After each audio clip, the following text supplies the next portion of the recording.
Praise the Lord. ദൈവനാമത്തിന് മഹത്വം ഉണ്ടാകട്ടെ. ഇന്നത്തെ നമ്മുടെ അല്പസമയത്തെ ധ്യാനത്തിനായിട്ട് സ്നാനം എന്നുള്ള വിഷയമാണ് എടുത്തിരിക്കുന്നത്. ഞാൻ വിഷയം ഇങ്ങനെ ഇട്ടിരിക്കുന്നു: ബൈബിളിൽ എത്ര സ്നാനങ്ങളുണ്ട്? ഏത് സ്നാനത്താലാണ് നാം ക്രിസ്തുവിനോട് ചേരുന്നത്? ഏത് സ്നാനത്താലാണ് നാം ക്രിസ്തുവിനോട് ചേരുന്നത്? ഇത് നമുക്ക് വിശുദ്ധ ബൈബിളിൻ്റെ വചന അടിസ്ഥാനത്തിൽ പരിശോധിക്കാം.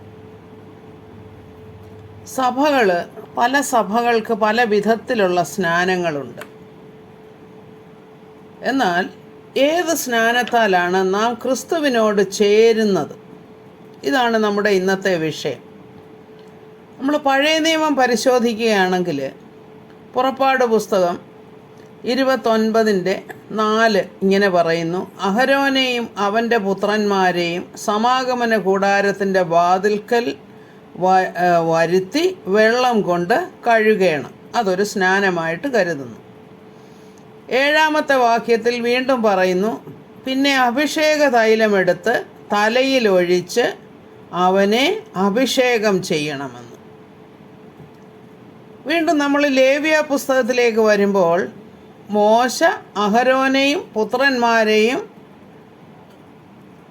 അടുക്കൽ വരുത്തി അവരെ വെള്ളം കൊണ്ട് കഴുകി. ഈ ഒരു കഴുകൽ പ്രക്രിയയ്ക്ക് സ്നാനമെന്ന് പറയുന്നതായിട്ട് നമുക്ക് കാണാം. ഇവിടെയൊക്കെയും വെള്ളമാണ് സ്നാനത്തിന് ഉപയോഗിക്കുന്നത്. എന്നാൽ വിശുദ്ധ പത്രോസ് അപ്പോസ്തലൻ എഴുതിയ പത്രോസിൻ്റെ ലേഖനം 1-ാം അധ്യായം 3-20-21 വാക്യങ്ങൾ ഇങ്ങനെയാണ് പറയുന്നത്: ആ പെട്ടകത്തിൽ അല്പജനം എന്ന് വെച്ചാൽ 8 പേർ വെള്ളത്തിൽ കൂടെ രക്ഷ പ്രാപിച്ചു. അത് സ്നാനത്തിന് ഒരു മുൻകുറി. സ്നാനമോ ഇപ്പോൾ ജഡത്തിൻ്റെ അഴുക്ക് കളയുന്നതായിട്ടല്ല, ദൈവത്തോട് നല്ല മനസാക്ഷിക്കായുള്ള അപേക്ഷയായിട്ടത്രേ യേശു ക്രിസ്തുവിൻ്റെ പുനരുത്ഥാനത്താൽ നമ്മെയും രക്ഷിക്കുന്നു. അപ്പോൾ ഇവിടെ സ്നാനമെന്ന് പറയുന്നത് വെള്ളത്തിൽ കൂടെ കടന്നുപോയി രക്ഷ പ്രാപിക്കുന്നത്. അപ്പോൾ എങ്ങനെയാണ് അത് വെള്ളത്തിൽ കൂടെ കടന്നു എന്ന് വെച്ചാൽ പെട്ടകത്തിൽ കൂടെയാണ് അവർ രക്ഷ പ്രാപിച്ചത്. വെള്ളം അവരെ തൊട്ടിട്ടില്ല. എന്നാൽ ഇതിനെ സ്നാനമെന്നാണ് ഇവിടെ വിളിക്കുന്നത്. അതായത് ഒരു പ്രത്യേക അനുഭവത്തിൽ കൂടെയാണ് അവർ ആ രക്ഷയുടെ അനുഭവം അവർക്ക് ലഭിക്കുന്നത്. അപ്പോൾ അവിടെയും അതിനെ സ്നാനമെന്ന് പറഞ്ഞിരിക്കുന്നു. എന്നാൽ 1 കൊരിന്ത്യർ 10-2 വാക്യത്തിൽ ഇങ്ങനെ നാം വായിക്കുന്നു: എല്ലാവരും സമുദ്രത്തൂടെ കടന്ന് എല്ലാവരും മേഘത്തിലും സമുദ്രത്തിലും സ്നാനമേറ്റു മോശയോട് ചേർന്നു. ഇത് ഇസ്രായേൽ ജനം ചെങ്കടലിൽ കൂടെ കടന്ന് അക്കരെ എത്തുന്ന ആ ഒരു സംഭവത്തെക്കുറിച്ചാണ് പറയുന്നത്. എന്നാൽ അവർ വെള്ളത്തിൽ കൂടെയാണോ കടന്നത്? വെള്ളം ചിറ പോലെ 2 വശത്തും നിന്നു എന്നാണ് നമ്മൾ വായിക്കുന്നത്. ഉണങ്ങിയ നിലത്തുകൂടെ അവർ കടന്നുപോയി. എന്നാൽ ഇവിടെ പറയുന്നത് അവരെല്ലാവരും മേഘത്തിലും സമുദ്രത്തിലും സ്നാനമേറ്റ്. അപ്പോൾ അതൊരു സ്നാനമായിട്ടാണ് അവിടെ പറയുന്നത്. അതായത് ആ ഒരു പ്രത്യേക അനുഭവത്തിൽ കൂടെ അവർ കടന്നു പോവുകയാണ് ചെയ്യുന്നത്. ഇതിനെയും സ്നാനമെന്ന് പറയുന്നു. വിശുദ്ധ ലൂക്കോസിൻ്റെ സുവിശേഷം 12-50 വാക്യം നമ്മുടെ കർത്താവ് പറയുന്ന ഒരു വചനം നമുക്ക് വായിക്കാം: എങ്കിലും എനിക്ക് ഒരു സ്നാനമേൽപ്പാനുണ്ട്, അത് കഴിയുവോളം ഞാൻ എത്ര ഞരങ്ങുന്നു. ഇതേത് സ്നാനത്തെക്കുറിച്ചാണ് പറഞ്ഞതെന്ന് നമുക്കറിയാം. കാരണം വിശുദ്ധ ലൂക്കോസിൻ്റെ സുവിശേഷത്തിലുള്ള ഇതേ കാര്യം തന്നെ വിശുദ്ധ മർക്കോസിൻ്റെ സുവിശേഷം 10-ാം അധ്യായത്തിലും പറയുന്നുണ്ട്. സബദി മക്കളുടെ അമ്മ അവരെ 2 പേരെയും കൂടെ കൊണ്ടുവന്നിട്ട് പറയുന്നുണ്ട്: നിൻ്റെ രാജ്യത്തിൽ എൻ്റെ ഒരു മകൻ നിൻ്റെ വലതുഭാഗത്തും മറ്റവൻ ഇടതുഭാഗത്തും ഇരിക്കണമെന്ന്. അപ്പോൾ ഇങ്ങനെ അതിനെക്കുറിച്ച് സംസാരിക്കുമ്പോൾ കർത്താവ് അവരോട് പറയുന്നുണ്ട്: എനിക്കൊരു സ്നാനമേൽപ്പാനുണ്ട്, അതിൽ കൂടെ നിങ്ങൾക്ക് കടന്നു പോകാൻ കഴിയുമോ? അവർ പറയുന്നു കഴിയും. യെസ്, നിങ്ങൾക്ക് കഴിയും എന്ന് കർത്താവ് പറയുന്നു. അപ്പോൾ അത് ഏത് സ്നാനമാണെന്ന് വെച്ചാൽ അവിടെ വിശദമായിട്ട് തന്നിട്ടുണ്ട്. കർത്താവിൻ്റെ ക്രൂശീകരണം എന്ന സ്നാനത്തെക്കുറിച്ചാണ് അവിടെ പറയുന്നത്. നമ്മളത് വായിച്ചാൽ നമുക്ക് മനസ്സിലാകും കർത്താവ് അതിവേദനപ്പെട്ട് ആ ഒരു അനുഭവത്തെക്കുറിച്ച് ചിന്തിക്കുകയാണ്.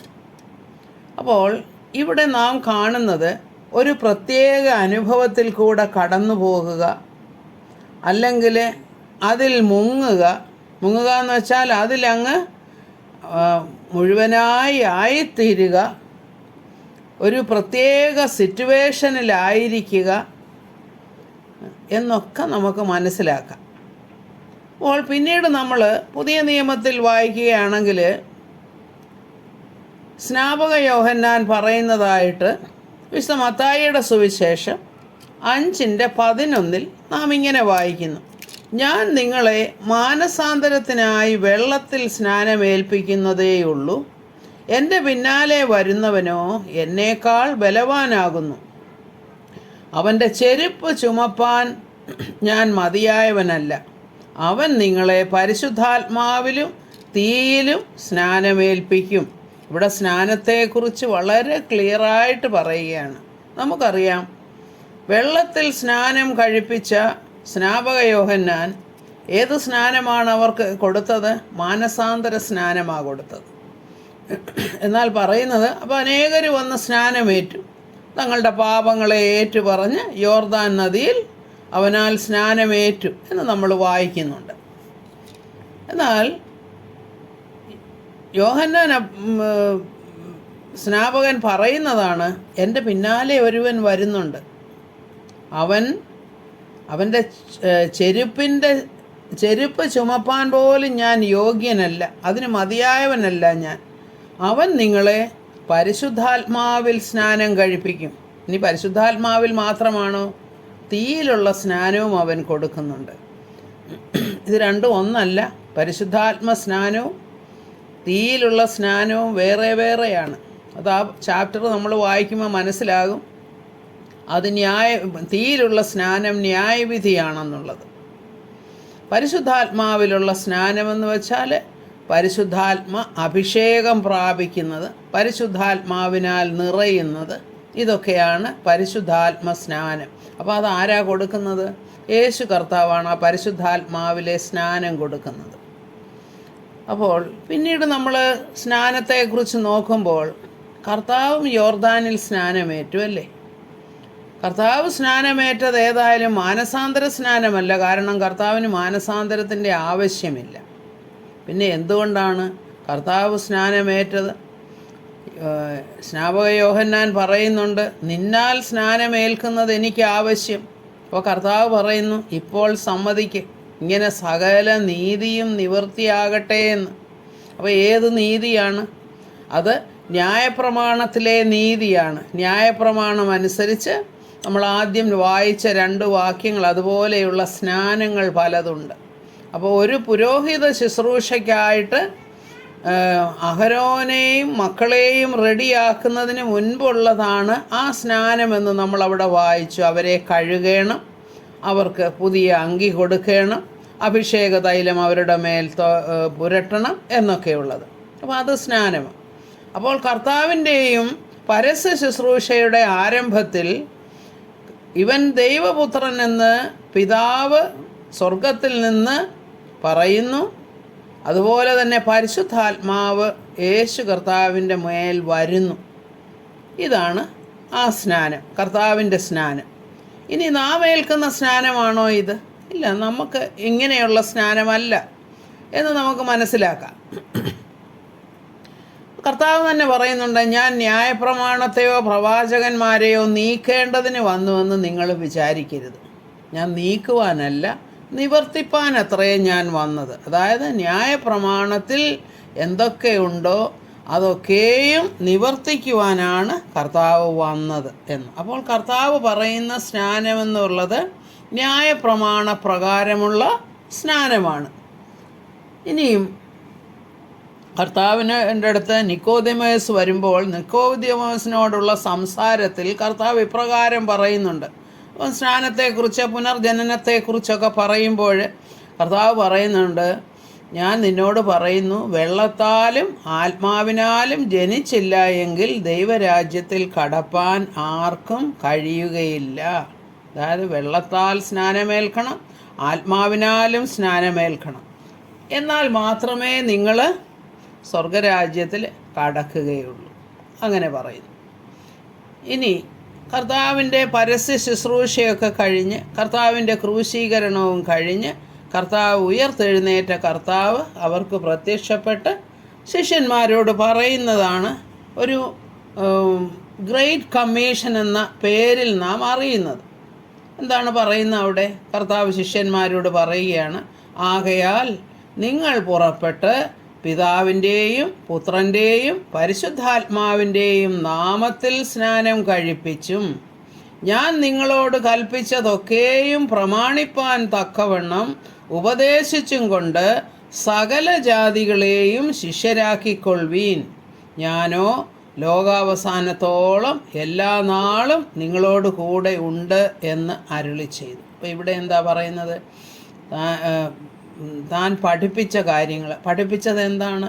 ന്യായപ്രമാണത്തിലെ കാതലായിട്ടുള്ള കാര്യങ്ങളൊക്കെയാണ് കർത്താവ് അവരെ പഠിപ്പിച്ചത്. ന്യായപ്രമാണത്തിൻ്റെ നീതിയാണ് കർത്താവ് അവരെ പഠിപ്പിച്ചത്. അപ്പോൾ ഈ ന്യായപ്രമാണത്തിൻ്റെ രീതി മറ്റുള്ളവരെയും പഠിപ്പിച്ച് അവരത് വിശ്വസിക്കുമ്പോൾ അവർക്ക് സ്നാനം കൊടുക്കണം എന്ന് കർത്താവ് പറയുകയാണ്. അപ്പോൾ ആ സ്നാനം കൊടുക്കുന്നത് അവരെ ശിഷ്യരാക്കിക്കൊള്ളുന്നതിൻ്റെ ഒരു ആരംഭ പ്രക്രിയയായിട്ട് നമ്മളവിടെ വായിക്കുകയും മനസ്സിലാക്കുകയും ചെയ്യുന്നു. അപ്പോൾ ഈ ബാപ്റ്റിസം, അതായത് ഇത് ഏത് സ്നാനമാണ്? ന്യായപ്രമാണ പ്രകാരമുള്ള സ്നാനമാണതെന്ന് നമുക്ക് മനസ്സിലാക്കാം. ഇനി നമ്മൾ അപ്പോസ്തല പ്രവൃത്തികൾ 1-ാം അധ്യായത്തിൽ കർത്താവ് ശിഷ്യന്മാരുമായി സംസാരിച്ചു കൊണ്ടിരിക്കുമ്പോൾ ഇങ്ങനെ പറയുന്നു. അപ്പോസ്തല പ്രവൃത്തികൾ 1-ാം അധ്യായം 5-ാം വാക്യം പറയുന്നത് ഇങ്ങനെയാണ്: യോഹന്നാൻ വെള്ളം കൊണ്ട് സ്നാനം കഴിപ്പിച്ചു, നിങ്ങൾക്കോ ഇനി ഏറെ നാൾ കഴിയുന്നതിനു മുൻപേ പരിശുദ്ധാത്മാവ് കൊണ്ട് സ്നാനം ലഭിക്കും എന്ന് കൽപ്പിച്ചു. അതായത് നിങ്ങൾക്ക് മാനസാന്തര സ്നാനമാണ് നിങ്ങൾക്ക് ലഭിച്ചത്. നിങ്ങൾക്കിനി എന്താണ് ലഭിക്കാൻ പോകുന്നത്? പരിശുദ്ധാത്മാവിൻ്റെ സ്നാനം നിങ്ങൾക്ക് ലഭിക്കും എന്ന് കർത്താവ് പറയുകയാണ്.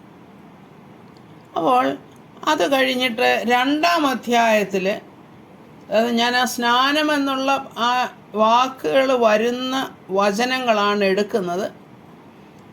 കർത്താവ് നമുക്കത് കൂടുതലായിട്ട് മനസ്സിലാക്കാനുള്ള കൃപ തരട്ടെ എന്ന് പ്രാർത്ഥിക്കുന്നു.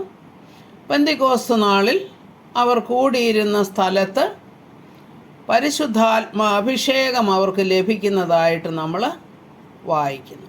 അതായത് കർത്താവ് പറഞ്ഞു, നിങ്ങൾ യെരൂശലേമിൽ തന്നെ കാത്തിരിക്കെ, പരിശുദ്ധാത്മാവിനെ ഞാൻ അയക്കും എന്ന് നേരത്തെ പറഞ്ഞിട്ടുള്ളത് തന്നെ ഇവിടെയും വീണ്ടും പറഞ്ഞിട്ട് അവരെല്ലാവരും ഒരുമനപ്പെട്ട് ആ മാളിക മുറിയിൽ പ്രാർത്ഥിച്ചു കൊണ്ടിരിക്കുകയായിരുന്നു. 10 ദിവസത്തോളം പ്രാർത്ഥിച്ചു. കാരണം 40-ാമത്തെ ദിവസം കർത്താവ് സ്വർഗാരോഹണം ചെയ്തു.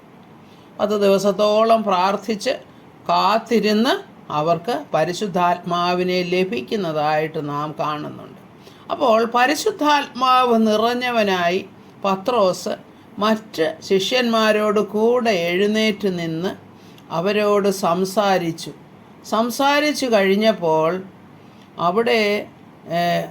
അവിടെ കൂടിയിരുന്ന യഹൂദന്മാർക്ക് വലിയ ഒരു പ്രയാസമുണ്ടായി എന്ന് വെച്ചാൽ, ഈ പത്രോസ് അപ്പോസ്തലൻ പ്രസംഗിച്ചത് എന്താണെന്ന് വെച്ചാൽ, കർത്താവിനെ നിങ്ങളാണ് ക്രൂശിൽ തറച്ചത്, അവനെ, ഇവിടെ എഴുതിയിരിക്കുന്നത്, ഇസ്രായേൽ പുരുഷന്മാരെ ഈ വചനം കേട്ടുകൊള്ളുവീൻ, നിങ്ങൾ തന്നെ അറിയും പോലെ ദൈവം അവനെ കൊണ്ട് നിങ്ങളുടെ നടുവിൽ ചെയ്യിച്ച ശക്തികളും അത്ഭുതങ്ങളും അടയാളങ്ങളും കൊണ്ട് ദൈവം നിങ്ങൾക്ക് കാണിച്ചു തന്ന പുരുഷനായി നസറായനായ യേശുവിനെ ദൈവം തൻ്റെ സ്ഥിരനിർണയത്താലും മുന്നറിവിനാലും ഏൽപ്പിച്ചിട്ട് നിങ്ങൾ അവനെ അധർമ്മികളുടെ കയ്യാൽ തറപ്പിച്ചു കൊന്നു എന്ന് പറയുക. അപ്പോൾ ഇങ്ങനെ പറഞ്ഞപ്പോൾ അത് വീണ്ടും പറയുന്നുണ്ട്, ആകയാൽ നിങ്ങൾ ക്രൂശിച്ച ഈ യേശുവിനെ തന്നെ ദൈവം കർത്താവും ക്രിസ്തുവുമാക്കി വെച്ചുവെന്ന് ഇസ്രായേൽ ഗൃഹമൊക്കെയും നിശ്ചയമായി അറിഞ്ഞുകൊള്ളട്ടെ. അപ്പോൾ ഇങ്ങനെ അങ്ങോട്ട് കേട്ടപ്പോൾ അവരുടെ മനസ്സിൽ കുത്തുകൊണ്ടു എന്ന് നമ്മൾ വായിക്കുന്നുണ്ട്. അവർ ഹൃദയത്തിൽ അവർക്ക് കുത്തുകൊണ്ട്, കാരണം അവർ നിമിത്തമാണ് അവരുടെ മശിഹായെ ക്രൂശിച്ചു കൊന്നത് എന്നുള്ള കുറ്റബോധം അവർക്കുണ്ടാകുകയാണ്. അപ്പോൾ അവർ ചോദിക്കുന്നു, ഞങ്ങൾ എന്താ ചെയ്യേണ്ടതിനി?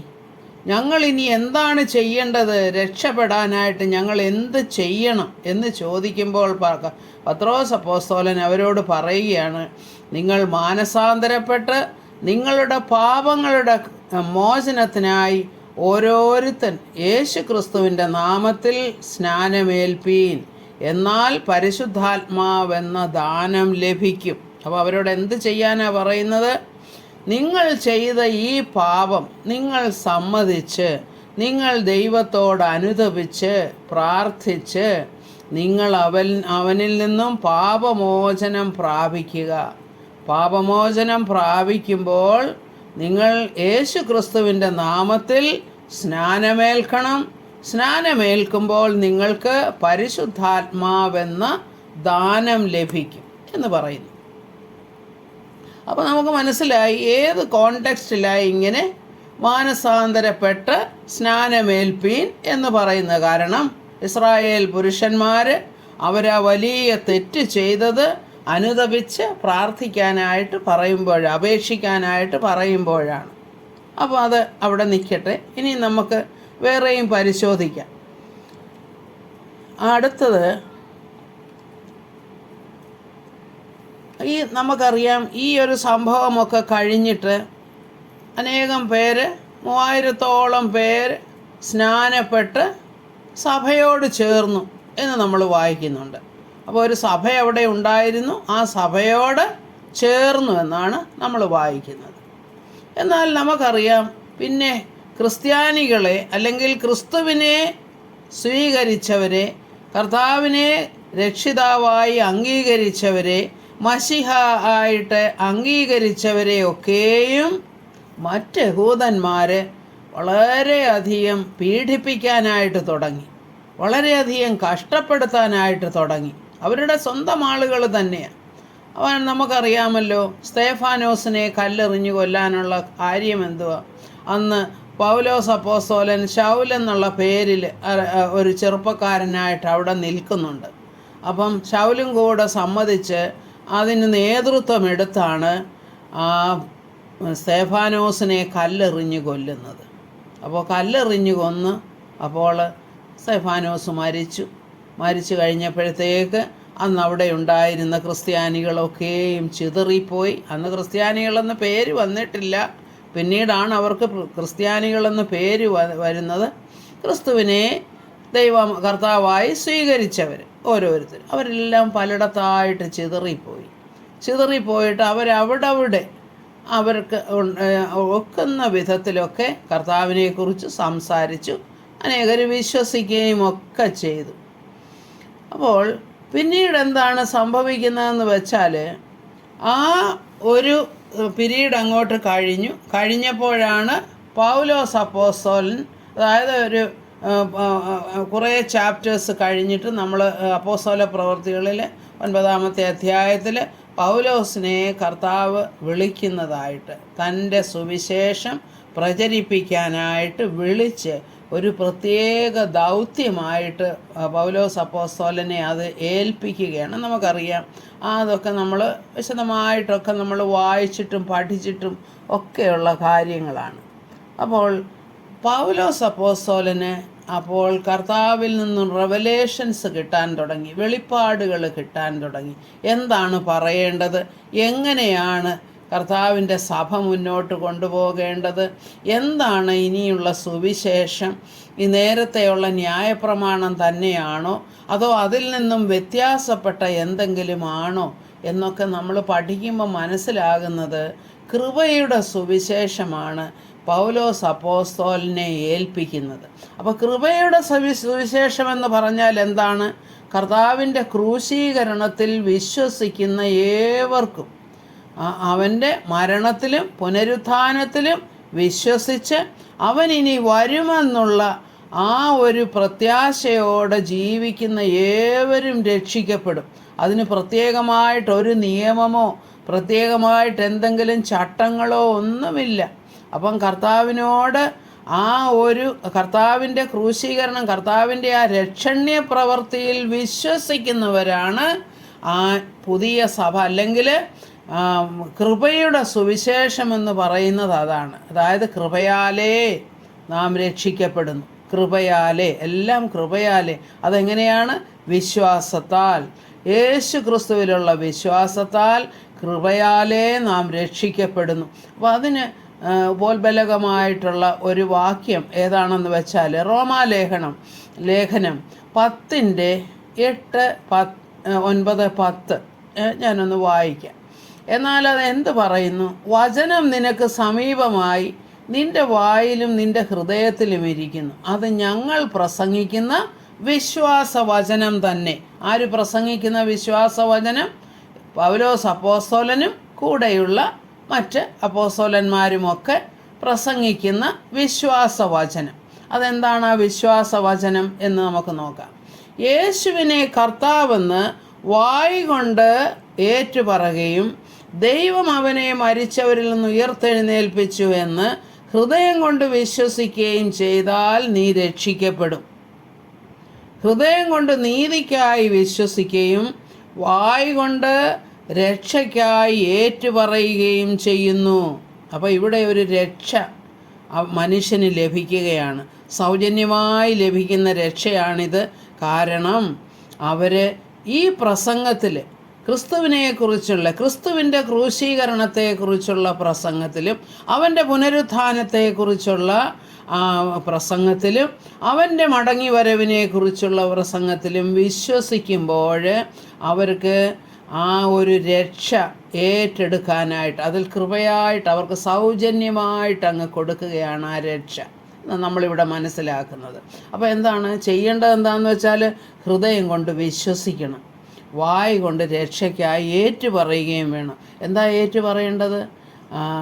കർത്താവ് ദൈവം അവനെ മരിച്ചവരിൽ നിന്ന് ഉയർത്തെഴുന്നേൽപ്പിച്ചു. അതിനു മുൻപ് യേശുവിനെ കർത്താവെന്ന് വായ് കൊണ്ട് ഏറ്റുപറയുകയും ദൈവം അവനെ മരിച്ചവരിൽ നിന്ന് ഉയർത്തെഴുന്നേൽപ്പിച്ചു എന്ന് ഹൃദയം കൊണ്ട് വിശ്വസിക്കുകയും വേണം. കാരണം അവൻ ക്രൂശീകരിക്കപ്പെട്ടു, അത് നമ്മൾക്ക് വേണ്ടിയിട്ടാണ് അവൻ ക്രൂശിക്കപ്പെട്ടത് എന്നുള്ള കാര്യമാണ്. അപ്പം അതാണ് വിശ്വസിക്കേണ്ടത്. അപ്പോൾ വീണ്ടും അതേ ചാപ്റ്ററിൽ പറയുകയാണ്, റോമാലേഖനം 10:17 പറയുകയാണ്, ആകയാൽ വിശ്വാസം കേൾവിയാലും കേൾവി ക്രിസ്തുവിൻ്റെ വചനത്താലും വരുന്നു. ക്രിസ്തുവിൻ്റെ വചനം വിശ്വസിക്കുമ്പോൾ നമ്മളിൽ വിശ്വാസമുളവാകുകയാണ്. കർത്താവ് നമുക്ക് വേണ്ടി മരിച്ചു. എന്തിനു വേണ്ടി മരിച്ചു?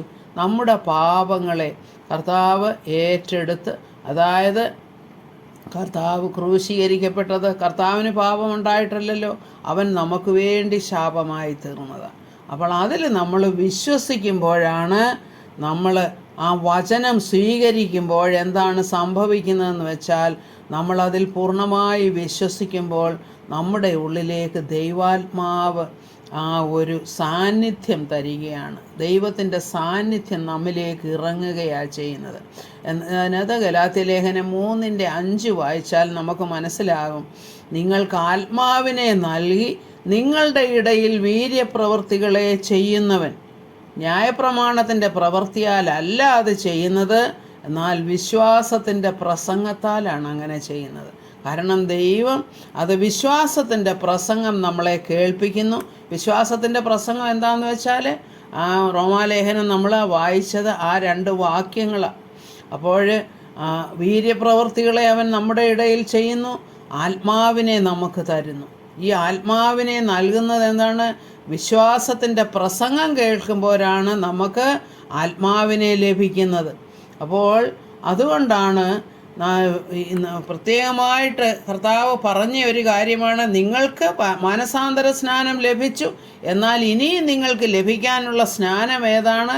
പരിശുദ്ധാത്മാവിൻ്റെ സ്നാനമെന്ന്. അപ്പോൾ പെന്തിക്കോസ്ത് ദിവസത്തിലും പരിശുദ്ധാത്മ സ്നാനം അവർക്ക് ലഭിച്ചു. എന്നാൽ വീണ്ടും അത് വിശ്വസിക്കുന്ന ഏവർക്കും സൗജന്യമായിട്ടത് കിട്ടുകയാണ്. അപ്പം നമ്മൾ അവിടെ പത്രോസ് അപ്പോസ്തലൻ പറഞ്ഞ എന്താണ്? അവർ ചെയ്ത ആ തെറ്റെന്ന് വെച്ചാൽ കർത്താവിനെ ക്രൂശീകരിച്ചു അവർ നിമിത്തം. അപ്പോൾ അതിൽ മാനസാന്തരപ്പെടുക, യേശുവിൻ്റെ നാമത്തിൽ സ്നാനമേൽക്കുക എന്ന് പറഞ്ഞു. എന്നാൽ ഇവിടെ എന്താണ് സംഭവിക്കുന്നത്? എപ്പോഴാണ് നമുക്ക് ആത്മാവിനെ ലഭിക്കുന്നത്? കർത്താവ് നമുക്ക് വേണ്ടി ശാപമായി തീർന്നു, നമുക്ക് വേണ്ടി മരിച്ചു, അവൻ ഉയർത്തെഴുന്നേറ്റു എന്നുള്ള കാര്യത്തിൽ നാം വിശ്വസിക്കുമ്പോൾ നമ്മിൽ ആത്മാവ് വരികയാണ്. ആത്മാവ് നിമിത്തം കൂടെ നമുക്ക് ആ കൺവിക്ഷൻ ഉണ്ടാകുന്നത്. അതെങ്ങനെ? ആകയാൽ കർത്താവായ യേശു ക്രിസ്തുവിൽ വിശ്വസിച്ചവരായ നമുക്ക് എന്താണ് വിശ്വസിക്കുന്നവരായ നമുക്ക് എന്താണ് ലഭിക്കുന്നത്?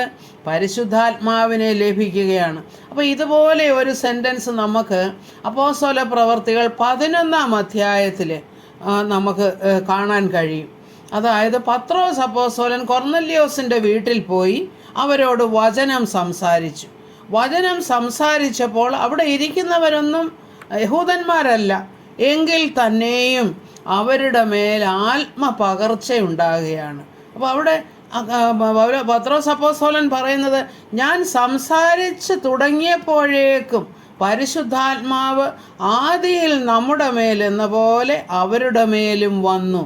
അപ്പോൾ ഞാൻ യോഹന്നാൻ വെള്ളം കൊണ്ട് സ്നാനം കഴിപ്പിച്ചു, നിങ്ങൾക്കോ പരിശുദ്ധാത്മാവ് കൊണ്ട് സ്നാനം ലഭിക്കുമെന്ന് കർത്താവ് പറഞ്ഞ വാക്ക് ഓർത്തു. അപ്പം കർത്താവ് പറഞ്ഞിട്ടുണ്ട് നിങ്ങൾക്ക് പരിശുദ്ധാത്മ സ്നാനം ലഭിക്കുമെന്ന്. അത് ലഭിക്കുകയും ചെയ്തു. എന്നാൽ പിന്നീട് ഈ കൊർന്നല്യോസിൻ്റെ വീട്ടിൽ കൂടിയിരുന്നവരും വചനം കേട്ടപ്പോൾ അവർ പരിശുദ്ധാത്മാവിനാൽ നിറയുകയാണ്. പരിശുദ്ധാത്മ സ്നാനം അവർക്ക് ലഭിക്കുകയാണ്. അപ്പോൾ വിശ്വസിച്ച ഏവർക്കും, അതായത് വചനം കേട്ട് അവർ വിശ്വസിക്കാൻ തുടങ്ങിയപ്പോൾ അവർക്ക് ഈ ശിഷ്യന്മാർക്ക് കിട്ടിയ അതേ ദാനം, എന്ത് ദാനമാണ്? പരിശുദ്ധാത്മാവിൻ്റെ ദാനം അവർക്കും ദൈവം കൊടുത്തതായിട്ട് നമ്മൾ വായിക്കുന്നുണ്ട്. അപ്പോൾ ഇവിടെ എന്താണ് സ്നാനമെന്ന് വെച്ചാൽ? ആത്മാവ് ലഭിക്കുന്നതാണ് സ്നാനം. ആത്മാവിലുള്ള മുഴുകലാണ് സ്നാനം, അല്ലെങ്കിൽ ആത്മാവിനാൽ നിറയപ്പെടുന്നതാണ് സ്നാനമെന്ന് നമുക്ക് മനസ്സിലാക്കാം. അപ്പോഴെന്താണ് എഫേസ്യ ലേഖനത്തിൽ പൗലോസ് അപ്പോസ്തലൻ പറയുന്നത്? അവനിൽ നിങ്ങൾക്കും നിങ്ങളുടെ രക്ഷയെക്കുറിച്ചുള്ള സുവിശേഷം എന്ന സത്യവചനം നിങ്ങൾ കേൾക്കുകയും അവനിൽ വിശ്വസിക്കുകയും ചെയ്തിട്ട് തൻ്റെ സ്വന്തം ജനത്തിൻ്റെ വീണ്ടെടുപ്പിന് വേണ്ടി തൻ്റെ മഹത്വത്തിൻ്റെ പുകഴ്ചയ്ക്കായിട്ട് നമ്മുടെ അവകാശത്തിൻ്റെ അച്ചാരമായ വാഗ്ദത്തത്തിൻ പരിശുദ്ധാത്മാവിനാൽ മുദ്രയിട്ടിരിക്കുന്നു. ഇതിൻ്റെ അർത്ഥം എന്താണെന്ന് വെച്ചാൽ, നിങ്ങൾ വിശ്വാസത്തിൻ്റെ വചനം കേട്ടപ്പോൾ അവൻ്റെ മഹത്വത്തിനായിട്ട്, അതായത് കർത്താവിൻ്റെ മഹത്വത്തിനായിട്ടാണ് ഇതൊക്കെയും സംഭവിക്കുന്നത്. അപ്പോൾ എന്താണ് ചെയ്യുന്നത്? നമ്മൾ ആ വചനം കേട്ടപ്പോൾ നമുക്ക് ഒരു വാഗ്ദത്തം, എന്താണ്? പരിശുദ്ധാത്മാവിനെ ആ വാഗ്ദത്തം പറഞ്ഞിട്ടുള്ളത്. ആ വാഗ്ദത്തം നമ്മുടെ ജീവിതത്തിൽ പ്രാവർത്തികമാകുകയാണ് ചെയ്യുന്നത്. അപ്പോൾ എന്താണ്? പരിശുദ്ധാത്മാവിനാൽ നാം മുദ്രയിടപ്പെടുന്നു. അതായത് നമ്മുടെ ഓണർഷിപ്പ് അപ്പോഴത്തേക്ക് മാറി. അപ്പോൾ ഇതുവരെ നമ്മൾ അതിക്രമങ്ങളിലും പാപങ്ങളിലും ഒക്കെ ജീവിച്ചിരുന്ന നമ്മൾ കർത്താവിൻ്റെ വചനം കേട്ട് കർത്താവിൽ വിശ്വസിക്കുമ്പോൾ എന്താ സംഭവിക്കുന്നത്? പരിശുദ്ധാത്മാവ് നമ്മളിൽ വരുന്നു. നമ്മൾ ഇനി മറ്റേ പൈശാചികനുള്ളവരല്ല. നമ്മൾ കർത്താവിൻ്റെ രക്തത്താൽ നമ്മളെ വീണ്ടെടുത്തുവെന്ന് നമ്മൾ വിശ്വസിക്കുമ്പോൾ നമ്മൾ ആ ഓണർഷിപ്പ് അങ്ങോട്ട് കർത്താവ് മാറ്റിയെടുക്കുകയാണ്. അതായത് പാപത്തിൻ്റെ അടിമത്തത്തിൽ നിന്നും അതായത് നമ്മെ ക്രിസ്തുവിൻ്റെ ഭാഗത്തെ ക്രിസ്തുവിൻ്റെ സ്വന്തമാക്കി തീർക്കുകയാണ്. ആ ക്രിസ്തുവിൻ്റെ സ്വന്തമാക്കി തീർക്കുമ്പോഴാണ് പരിശുദ്ധാത്മാവിൻ്റെ മുദ്ര നമ്മളുടെ മേൽ വീഴുന്നത്. എന്താണ് മുദ്ര വീഴുക എന്ന് വെച്ചാൽ? ആ ഓണർഷിപ്പിൻ്റെ മുദ്രയാണ്. അതായത് ഉടമസ്ഥ അവകാശം കൈമാറപ്പെട്ടു. അപ്പോൾ ഇത് എങ്ങനെയാണ് സംഭവിച്ചത്? വിശ്വാസത്താലാണ് അത് സംഭവിക്കുന്നത്. ഉടമസ്ഥാവകാശം ഇപ്പോൾ ക്രിസ്തുവിനായി കഴിഞ്ഞു. അപ്പോൾ ക്രിസ്തുവിൻ്റെ നമ്മൾ ആയിത്തീർന്നു. നമ്മൾ ക്രിസ്തുവിനോട് ചേരുകയാണ് ചെയ്യുന്നത്. അപ്പോൾ ആ അവകാശത്തിൻ്റെ അവകാശത്തിൻ്റെ ഗ്യാരണ്ടി അവിടെ അഡ്വാൻസ് പേയ്മെൻ്റായിട്ടാണ് ഈ ഒരു ആത്മാവിനെ നമുക്ക് ലഭിക്കുന്നത്. അപ്പോൾ ഇതാണ് നമ്മൾ മനസ്സിലാക്കേണ്ടത്. അപ്പോൾ ഇതാണ് സ്നാനം. വാസ്തവത്തിലുള്ള സ്നാനം എന്താണെന്ന് വെച്ചാൽ പുതിയ നിയമസഭയുടെ അല്ലെങ്കിൽ കൃപായുഗത്തിലെ സഭയുടെ സ്നാനമെന്ന് പറയുന്നത് ക്രിസ്തുവേശുവിലുള്ള വിശ്വാസത്താൽ എന്ത് വിശ്വാസത്താൽ?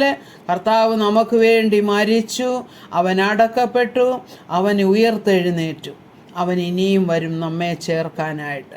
ഈ ഒരു വിശ്വാസം നമ്മളിൽ നാം ഏറ്റെടുക്കുമ്പോൾ വിശ്വാസത്താൽ നാം നീതീകരിക്കപ്പെടുകയാണ്. അപ്പം നീതീകരിക്കപ്പെടാൻ ആരാ? നമുക്ക് പരിശുദ്ധാത്മാവിനെ ലഭിക്കുകയാണ് ചെയ്യുന്നത്. അപ്പം ക്രിസ്തുയേശുവിലെ വിശ്വാസത്താൽ നമ്മൾ എന്തായിത്തീരുന്നു? നമ്മളെല്ലാം ദൈവത്തിൻ്റെ മക്കളായിട്ട് തീരുക. അതായത് ഉടമസ്ഥാവകാശം മാറ്റിക്കഴിഞ്ഞു അല്ലേ? അപ്പോഴാണ് വീണ്ടും പറയുന്നത്, ഗലാത്യ ലേഖനം 3:27 പറയുന്നത്, ക്രിസ്തുവിനോട് ചേരുവാൻ സ്നാനമേറ്റിരിക്കുന്ന നിങ്ങളെല്ലാവരും ക്രിസ്തുവിനെ ധരിച്ചിരിക്കുന്നു. അപ്പോൾ മുതൽ നമ്മുടെ ഉടമസ്ഥാവകാശം ക്രിസ്തുവിനാണ്. അപ്പോൾ നാം ക്രിസ്തുവിനെ ധരിക്കുന്നു എന്ന് വെച്ചാൽ അത് പറയാൻ നമുക്ക് അടുത്ത ക്ലാസ്സിൽ നമുക്ക് അതിനെക്കുറിച്ച് വിശദമായിട്ട് പഠിക്കാം. അതായത് എങ്ങനെയാണ് അവകാശം മാറുമ്പോൾ നമുക്ക് എന്താണ് ട്രാൻസ്ഫോർമേഷൻ ഉണ്ടാകുന്നതെന്ന്. അപ്പോൾ ഇന്ന് ഞാൻ പറയാൻ ആഗ്രഹിക്കുന്നത് ഇത്ര മാത്രമേ ഉള്ളൂ. നമ്മുടെ സ്നാനമെന്ന് വെച്ചാൽ, വാസ്തവമായിട്ടുള്ള സ്നാനമെന്ന് വെച്ചാൽ ഈ ആത്മാവിനെ പ്രാപിക്കുന്നതാണ്. അതാണല്ലേ എഫേസ്യ ലേഖനത്തിൽ പറയുന്നത്, കർത്താവ് ഒരുവൻ, സ്നാനം ഒന്ന്. ഈ ഒരൊറ്റ സ്നാനമേ ഉള്ളൂ നമുക്ക്. അപ്പോൾ ഇനി മറ്റുള്ളതൊക്കെ എന്താണ്? അത് നമുക്ക് ചിന്തിക്കാം പിന്നീട്. അപ്പോൾ നമുക്കുള്ള യഥാർത്ഥത്തിലുള്ള സ്നാനം ഇതാണ്. കാരണം നമ്മൾ മനസ്സിലാക്കുന്നുണ്ട്, ഈ ഇസ്രായേൽ മക്കൾ വെള്ളത്തിൽ, അതായത് ചെങ്കടലിൽ കൂടെ കടന്നു പോകുന്നത് ഒരു സ്നാനമായിട്ട് പറയുന്നു. എന്നാൽ പിന്നീട് അവിടെ പറയുന്നുണ്ട്, എന്നാൽ അവരൊക്കെയും ആ സ്നാനമൊക്കെ ഏറ്റെങ്കിൽ തന്നെയും അവർ വെള്ളത്തിൽ കൂടെ അങ്ങനെ സ്നാനപ്പെട്ടൊക്കെ പോയി എങ്കിലും അവരാരും അവിടെ എത്തേണ്ടിടത്ത് എത്തിയില്ലെന്ന് നമ്മൾ മനസ്സിലാക്കുന്നു പിന്നീടുള്ള ചില സംഭവങ്ങൾ നിമിത്തം. പക്ഷേ ഇവിടെ ഇനി എന്താ സംഭവിക്കാന്ന് വെച്ചാൽ, കർത്താവ് നമ്മളെ മുദ്രയിട്ടു, പരിശുദ്ധാത്മാവിനാൽ മുദ്രയിട്ടു. പരിശുദ്ധാത്മാവിനാൽ മുദ്രയിട്ട് കഴിഞ്ഞപ്പോൾ നാം ഇനി കർത്താവിനുള്ളവരാണ്. അപ്പോൾ ഇനി നമ്മളിൽ ചില ചേഞ്ചസൊക്കെ, ചില വ്യത്യാസങ്ങൾ നമ്മളുടെ ബിഹേവിയറിനും നമ്മളുടെ ചിന്തകൾക്കും നമ്മളുടെ ആ ആകപ്പാടെ നമ്മളൊരു പുതിയ വ്യക്തിയായിട്ട് തീരുക. പഴയ വ്യക്തി അല്ലെങ്കിൽ പഴയ മനുഷ്യൻ അവൻ ക്രിസ്തുവിനോട് കൂടെ അത് ക്രൂശിൽ മരിച്ചു. അപ്പോൾ പിന്നീട് കർത്താവ് ഉയർത്തെഴുന്നേറ്റതുപോലെ ഒരു പുതു മനുഷ്യൻ നമ്മൾ ഉയർത്തെഴുന്നേൽക്കുകയാണ് ചെയ്യുന്നത്.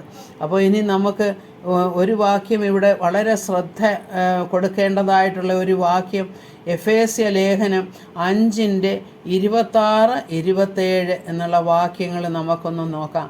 അവൻ അവളെ വചനത്തോടുകൂടിയ ജലസ്നാനത്താൽ വെടിപ്പാക്കി വിശുദ്ധീകരിക്കേണ്ടതിനും, എന്താണ്, കറ ചുളുക്കം മുതലായത് ഒന്നുമില്ലാതെ സഭയെ ശുദ്ധയും നിഷ്കളങ്കയുമായി തനിക്ക് തന്നെ തേജസ്സോടെ മുൻനിർത്തേണ്ടതിനും തന്നെത്താൻ അവൾക്ക് വേണ്ടി ഏൽപ്പിച്ചു കൊടുത്തു. ഇതാണ് നാം വിശ്വസിക്കേണ്ടത്. അതെന്താണ്? അവൻ അവളെ, ആരെ? കർത്താവ് നമ്മെ വചനത്തോടുകൂടിയ ജലസ്നാനത്താൽ വെടിപ്പാക്കി. കർത്താവിൻ്റെ വചനമാണ്. നമ്മൾ മറ്റു പലരിൽ നിന്നും ആയിരിക്കും അത് കേൾക്കുന്നത്. അപ്പോൾ ആ കേൾക്കുന്ന വചനത്തോടുകൂടിയ ജലസ്നാനം, അപ്പോൾ വചനമാകുന്ന വെള്ളമാണ് ഇവിടെ നമ്മളെ ശുദ്ധീകരിക്കുന്നത്. ജലസ്നാനത്താൽ നമ്മെ വെടിപ്പാക്കി വിശുദ്ധീകരിക്കേണ്ടതിന്. ഇനി എന്തിനാണത്? കറ ചുളുക്കം മുതലായ ഒന്നുമില്ലാതെ സഭയെ ശുദ്ധയും നിഷ്കളങ്കയുമായി തനിക്ക് തന്നെ മുൻനിർത്തേണ്ടതിന് അവൾക്ക് വേണ്ടി ഏൽപ്പിച്ചു കൊടുത്തു. എവിടെയാണ് ഏൽപ്പിച്ചു കൊടുത്തത്? ക്രിസ്തു കാൽവറിയിൽ നമുക്ക് വേണ്ടി സ്വയം ഏൽപ്പിച്ചു കൊടുക്കുകയാണ് ചെയ്തത്. അപ്പോൾ ഇനി തീത്തോസിന് എഴുതിയ ലേഖനം 3-ാം അധ്യായം 5 മുതൽ 7 വരെയുള്ളവ, 5, 6, 7. അവൻ നമ്മെ നാം ചെയ്ത നീതിപ്രവർത്തികളാലല്ല തൻ്റെ കരുണപ്രകാരം അത്രയേ രക്ഷിച്ചത്. അതായത് നമ്മളെ രക്ഷിച്ചത് നമ്മുടെ ഗുണം കൊണ്ടൊന്നുമല്ല, നമ്മളേതാണ്ട് വലിയ ഭക്തരോ നമ്മൾ ചില നീതിപ്രവർത്തികൾ ചെയ്തത് കൊണ്ടോ ഒന്നുമല്ല. കർത്താവിന് കരുണ തോന്നി നമ്മളെ രക്ഷിക്കാനായിട്ട്. അതുകൊണ്ട് നമ്മുടെ നീതിപ്രവർത്തികൾ കൊണ്ടൊന്നുമല്ല നമ്മളെ കർത്താവ് രക്ഷിച്ചതെന്ന് നമ്മളൊന്ന് ഓർക്കണം. അവൻ്റെ കരുണപ്രകാരമാണ് നമ്മളെ രക്ഷിച്ചത്. അത് അവൻ്റെ കൃപയാലാണ് നാം നീതീകരിക്കപ്പെടുന്നത്. അപ്പോൾ നമ്മൾ പ്രത്യാശ നിറഞ്ഞവരായി തീരുകയാണ്. എന്താണ് പ്രത്യാശ? നമ്മൾ നിത്യജീവൻ്റെ അവകാശികളായി തീർന്നുവെന്ന്. അപ്പം അതാണ് പുനർജനന സ്നാനം. അതായത് ഒന്നുകൂടെ നമ്മൾ പുതിയ മനുഷ്യനാണ് അവിടെ ജനിക്കുന്നത്, പഴയത് മാറിപ്പോയി. അപ്പോൾ നിത്യജീവൻ അവകാശികളായി തീർന്നു എന്നുള്ള പ്രത്യാശയാൽ നാം നിറയുക ചെയ്യുന്നത്. അപ്പം നമ്മുടെ കർത്താവിൻ്റെ കൃപ നിമിത്തമാണ് നമ്മളിൽ പരിശുദ്ധാത്മാവിനെ അവൻ ധാരാളമായി പകർന്നിരിക്കുന്നതും നമ്മൾ നവീകരിക്കപ്പെടുക, അതായത് പുതിയതായി തീരുക. നവീകരിക്കപ്പെടുക എന്ന് വെച്ചാൽ പുത്തനായി തീർന്നു. പഴയതിനെ റിപ്പയർ ചെയ്തൊന്നും അല്ല കൊണ്ടുവന്നത്. എക്സാക്ട്ലി ആ പഴയതങ്ങ് മരിച്ചു, പുതിയത് ഒരു ജീവൻ നമ്മളിൽ നിന്നും ഉയർത്തെഴുന്നേറ്റു. അതാണ് ആ പുതിയ മനുഷ്യൻ എന്ന് പറയുന്നത്. അതുകൊണ്ടാണ് റോമാലേഖനം നമ്മൾ 6-ാം അധ്യായം പരിശോധിക്കുവാണെങ്കിൽ ഇതിന് നമുക്ക് കൂടുതൽ മനസ്സിലാകും. നമുക്ക് അടുത്ത ഏതെങ്കിലും ദിവസം നമുക്ക് അതിനെക്കുറിച്ച് കൂടുതലായിട്ട് നമുക്ക് പഠിക്കാം. ധാരാളം കാര്യങ്ങൾ അതിൽ മനസ്സിലാക്കാനുണ്ട്. അതെങ്ങനെയാണ് കർത്താവിനോട് ചേരുന്നതെന്ന്, യേശു ക്രിസ്തുവിനോട് എങ്ങനെയാണ് നാം സ്നാനത്തിൽ കൂടെ ഒന്നായി തീരുന്നതെന്ന്. യേശു ക്രിസ്തുവിനോട് ചേരുവാൻ സ്നാനമേറ്റവരായ നാം എല്ലാവരും അവൻ്റെ മരണത്തിൽ പങ്കാളികളാകുന്നു. അപ്പം മരണത്തിൽ പങ്കാളികളാകുമ്പം കർത്താവ് ഉയർത്തെഴുന്നേറ്റതുകൊണ്ട് അവൻ്റെ ഉയർപ്പിലും നമ്മൾ പങ്കാളികളായി തീർന്നിട്ട് നാം ജീവൻ്റെ പുതുക്കത്തിലാണ് നടക്കുന്നത്. ഇതാണ് കർത്താവ് നമ്മോട് കാണിച്ച വലിയ ദയ. ഇതാണ് കർത്താവ് നമ്മോട് കാണിച്ച വലിയ കൃപ. അപ്പം ഏത് സ്നാനമാണ് നമ്മൾക്ക് ആവശ്യമായിട്ടുള്ളത്? നമുക്കാവശ്യമായിട്ടുള്ളത് പരിശുദ്ധാത്മ സ്നാനമാണ്. അപ്പോൾ സ്നാനം ഒന്ന് മാത്രമേ ഉള്ളൂ, ഇന്ന് ഒറ്റ സ്നാനമേ ഉള്ളൂ. അത് പരിശുദ്ധാത്മാവിലുള്ള സ്നാനമാണ്. ഇത് മനസ്സിലാക്കാനായിട്ട് ഇനിയും അനേക കാര്യങ്ങൾ നമുക്ക് പഠിക്കാം. അല്ലെങ്കിൽ നമ്മളിതിനെ ധ്യാനിച്ചാൽ നമുക്ക് മനസ്സിലാകുന്നതേ ഉള്ളൂ. എങ്കിൽ തന്നെയും നമുക്ക് അതിനെക്കുറിച്ച് വീണ്ടും ധ്യാനിക്കാം. ഇത് മനസ്സിലാക്കാനായിട്ട് കർത്താവ് നമുക്ക് കൃപ ചെയ്യട്ടെ എന്ന് പ്രാർത്ഥിക്കുന്നു. സകല മഹത്വവും കർത്താവിന്. അപ്പോൾ ഒരേ ഒരു സ്നാനമേ ഉള്ളൂ, പരിശുദ്ധാത്മാവിലുള്ള സ്നാനമാണ് നമ്മെ ക്രിസ്തുവിനോട് യോജിപ്പിക്കുന്നത്. അപ്പോൾ ഈ വചനങ്ങളാൽ കർത്താവ് നമ്മെ അനുഗ്രഹിക്കട്ടെ എന്ന് പ്രാർത്ഥിക്കുന്നു. സകല മഹത്വവും കർത്താവിന്. ആമേൻ. Praise the Lord.